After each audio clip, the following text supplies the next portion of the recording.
guys, ayan na, tingnan nyo. Luluto tayo ng Spanish. Ayan, alisado na sila. Okay, salang natin. Ayan. Ito na muna natin to.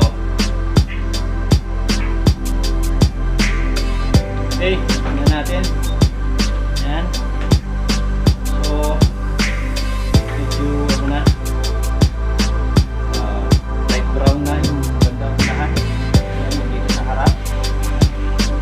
So, babalik rin natin to ngayon. Hindi siya baligtad, pipihitin lang siya, iikutin. Kasi pag binaligtad natin yan, matatapon yung naman. So, pinihit lang natin siya. Alright. So, kailangan natin lagyan ng takip sa ilalim niyan para hindi siya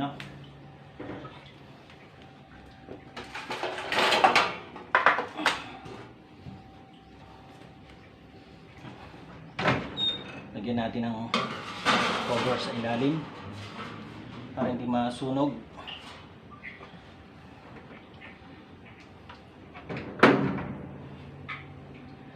Yan. So yung itaas na lang ang lulutuin yan. Okay. Alright, tingnan natin.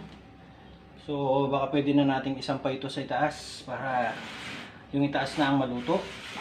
Parang luto na yung sa ilalim. Alright. So kailangan sa taas. Ayan. Tapos ilagay natin tong kasunod. Ayan. Itong ating yan, yung iba't ibang shape ng ating pusit. Tinatawag yung mga pusit na tinatawag sa Pilipinas. Kung bakit na tinawag na pusit ito eh. Mga matatandang panadero, kasalanan nila yan. Alright. So, sarado na natin. Tayo natin. Alright. Ayan. Nanyo. Ayan. Light brown na siya. Okay. Ayan. Konti na lang yan. Maluluto na. Pwede nang ilabas yung ating Spanish bread. At ito naman yung ating pusit. Ayan.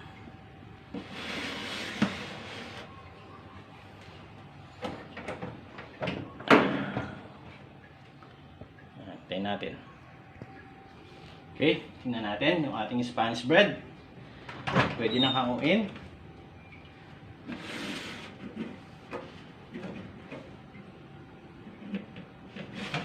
Alright. Pwede na. Let's go. Ano to? Sundan dito sa lamesa. Alright. Patong natin siya sa lamesa. Alright. Yan. Saan natin ilaw. Ayan guys. Ang ating Spanish bread. Ayan. Luto na siya. So ang kasunod niyan yung ating pusit. So ito ang ating pusit. Ayan. Ayan. Pihitin natin. Pihit. Ikutin. Ayan.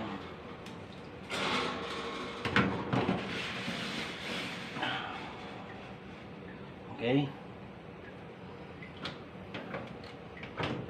Sarado. Alright, maghintay ulit tayo. Okay, tingnan natin.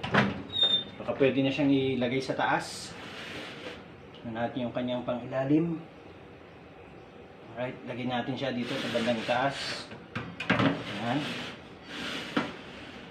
Tanggalin na natin to. Hindi na siya, malayo na siyang masunog sa taas pa siya. Ayan. Nilagay natin siya dito sa bandang itaas para yung itaas naman ang maluto niya. Kasi dito yung ilalim niya medyo medyo light brown na siya. So, ang kailangan lutuin niyan yung bandang itaas. Kaya kasi yung init nito guys, ang init ng oven, yan, pataas dito. Nanggagaling siya tsaka dito sa baba. Umiikot ng kabilaan, left and right, umiikot yung init niyan. So, salubong yung init niyan sa taas. Okay? Yan, special tip para sa inyo yun.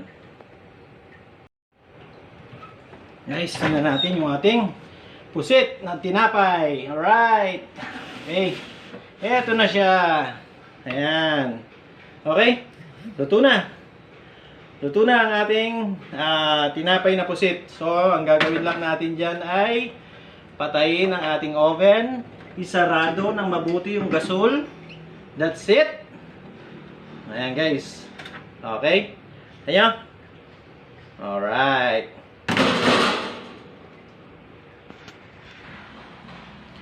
Okay. So, ito yung ating pusit. Alright. Ito yung ating Spanish bread. Ayan. See? Okay. Oh. Ihanda na ninyo ang inyong mga kape. So, ito kasi guys, hindi pa tapos ito. Ito, ibabrush mo pa siya ng margarine or butter. I-brush mo siya, gamitan mo siya ng yung brush. Tapos, yan. Tapos, sprinkle mo siya ng pwede ka mag-sprinkle ng white sugar or grated cheese. Yan, pwede dyan. Mga combination para sa tinapay na yan. Para mas lalo siyang sumarap yung ating pusit bread. Alright. So guys, yan. Tapos na ang ating mga lutuin ngayon na tinapay. Ang ating Spanish bread, ang ating pusit bread. So guys, thank you sa lahat ng mga manonood. Kindly, please, sa mga kung hindi pa kayo nakasubscribe sa channel na to, please do subscribe, like and share, and hit the notification bell para lagi kayong updated sa aking mga susunod na mga videos. Yan, mga food tips about sa pagkain, sa ulam, or tinapay. Ayan, magbibigay tayo. Okay? So guys, thank you. God bless, and more God bless.